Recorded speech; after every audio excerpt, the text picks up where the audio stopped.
What you going to do Wednesday? People do not care about you and your problems. People do not care about you and your problems. You say, Doctor, that's a bold statement. That's a very bold statement to make, especially on social media. But I'm here to tell you, bring me any one of your problems, and I will show you that people do not care about you and your problems.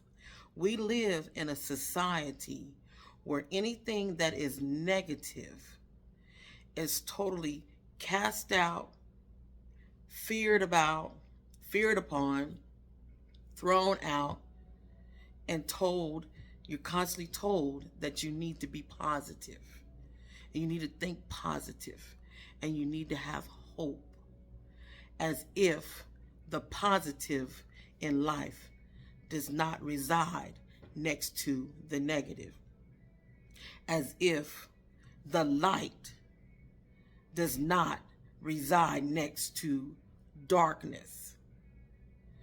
God said in the parable of the wheat and the tare, let them grow together.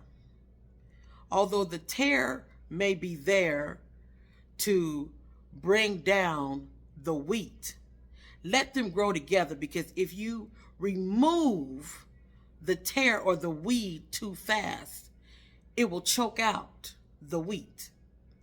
So let them grow together, and once it's fully developed, then God or your higher consciousness or you will be able to see how to remove what is not serving you well, what is not doing well for you.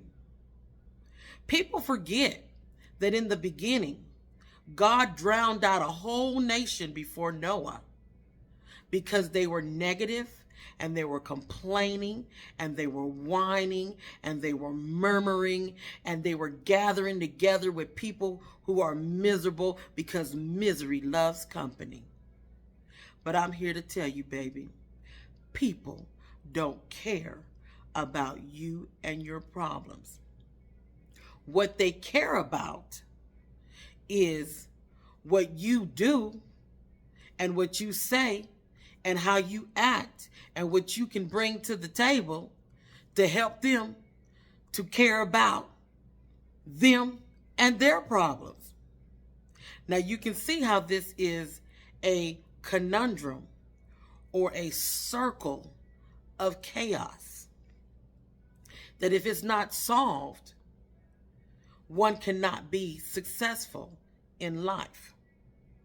Now there are people that are assigned, counselors and therapists and researchers and medical officials, who are assigned by their careers, by their passions, by their paycheck, to care about you and your problems.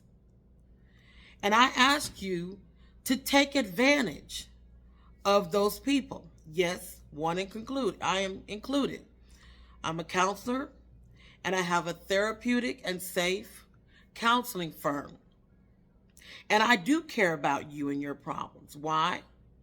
Because if I can't solve the problems that you have, then I can't solve the problems that I have been called to solve on a global basis economically, as a global economist and international business consultant.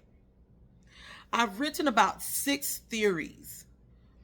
The first 5 theories focus on the theory of oneness, but the last 2 theories focus on personal development and growth and care. Now remember, in a previous video, I talked about being selfish and that people should learn to be selfish.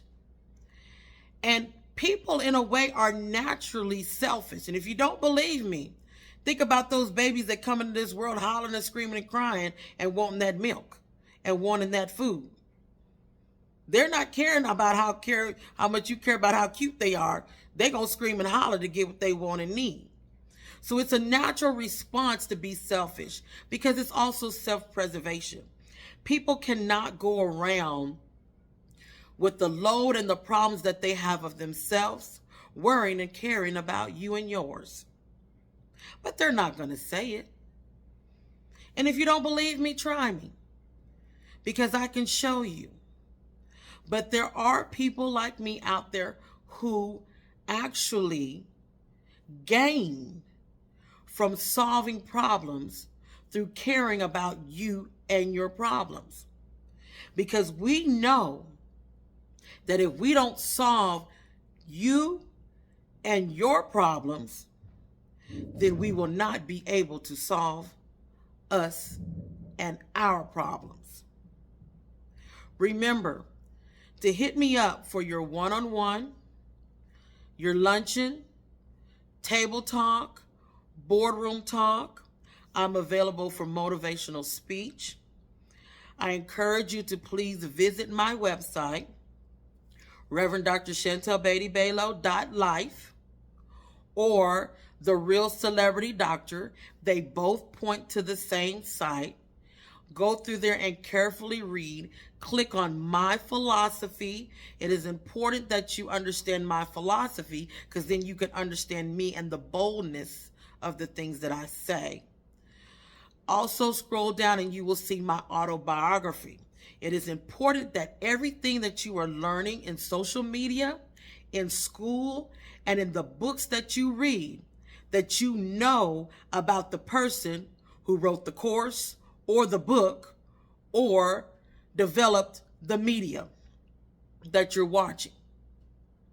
If you don't know about that person, then you don't know who you may be taking advice from and following. I encourage this all the time as a professor with my doctoral students, that the autobiography is the beginning, and looking at the author's worldview is the beginning of research. Because there has been issues in life where people have been racist, practicing white supremacy, opposed to Jews, opposed to gays, opposed to different races and cultures and ways of life.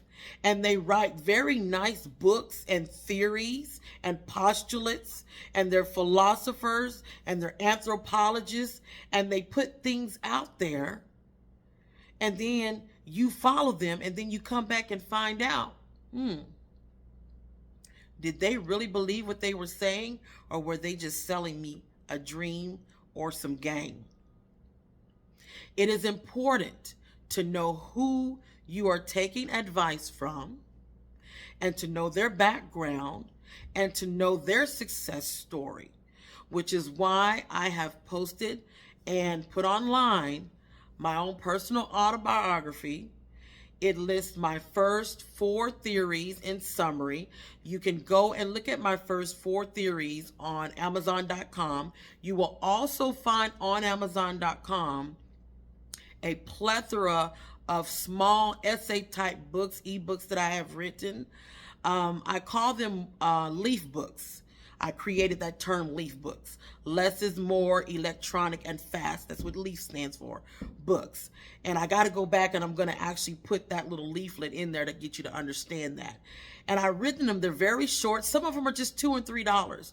But when I wrote them basically for the audience of my doctoral students, to help them to get through their research and their courses and their studies, and to be able to post their dissertations and go ahead and get their doctoral degrees.